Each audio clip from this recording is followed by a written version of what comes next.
how did light come into being? That morning, Polina woke up later than usual. Every day she needed to get up early to make it to kindergarten on time. But this day was a holiday. Her mom and dad also decided to rest and sleep in. Therefore, when Polina opened her eyes and stretched sweetly in her crib, she was joyfully greeted by a bright sunbeam playfully jumping in her window. She had been friends with it for a long time, ever since they moved to their new house. And now the windows in her room faced the sunrise. Therefore, the sunbeam visited her every morning.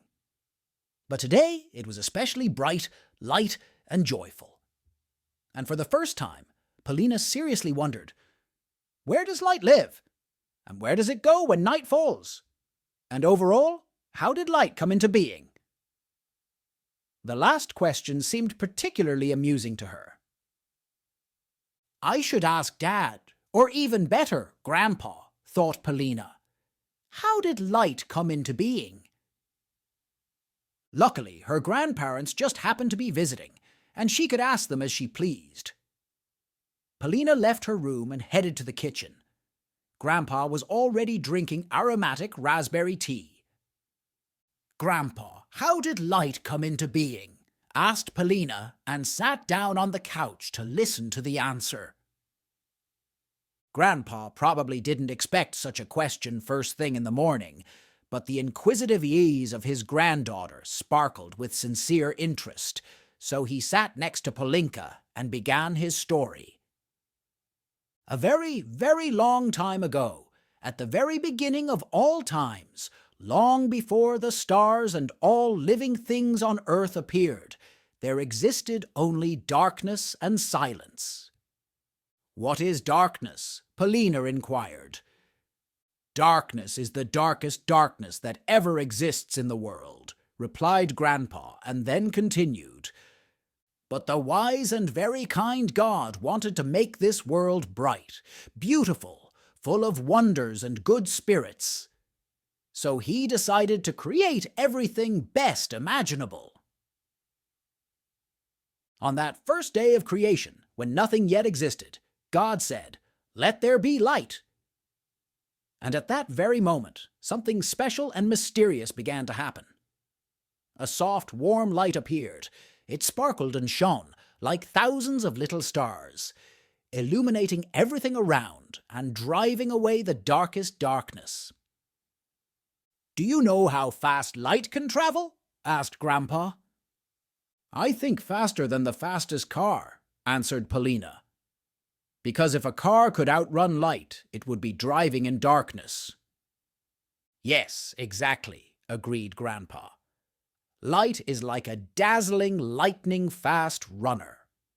When you enter a room and turn on the light, it fills the space so quickly, as if it's participating in the fastest race in the world. It does this so swiftly that you don't even have time to blink. Light easily outpaces the fastest train, even the fastest airplane, and even a rocket. It makes our world bright and cheerful, instantly driving away darkness, like a superhero in a sparkling cape. But the most interesting thing, I would even say magical, continued Grandpa, is how light can shimmer in different shades. When it passes through transparent substances, like raindrops or glass, it starts to break into many beautiful colors: red, orange, yellow, green, blue, indigo, and violet. Does this remind you of anything? Yes, I know, it's a rainbow, exclaimed Polina. Correct, replied Grandpa. Each of these colors is like a separate piece of the rainbow. So, light, like magical paint, breaks into colorful spectra to make our world bright and colorful, like a cheerful picture. And now, the most important thing. That was the most interesting, and now the most important. Light is a true friend to all of us and every creature on our planet. Light helps plants grow, and they bring us tasty fruits and vegetables. Without light, all plants would be like snow-covered trees on a cold winter day, lifeless and colorless. But with light, they are green and bloom. But it's not just plants. Animals and people also adore light. It makes our days bright and cheerful. Light helps us see the world in all its colors. We can read books, draw pictures, and play games because light makes everything around us visible and understandable. And when night falls and darkness tries to take over our world, we can simply turn on the light. And then the darkness runs away like a frightened rabbit, and light fills the room, infusing it with warmth and coziness. Polina sat quietly, snuggled up to Grandpa, trying to imagine how all this happened at the very beginning, a long time ago. After all, it's good that God decided to create light. Otherwise, how could we enjoy life without it?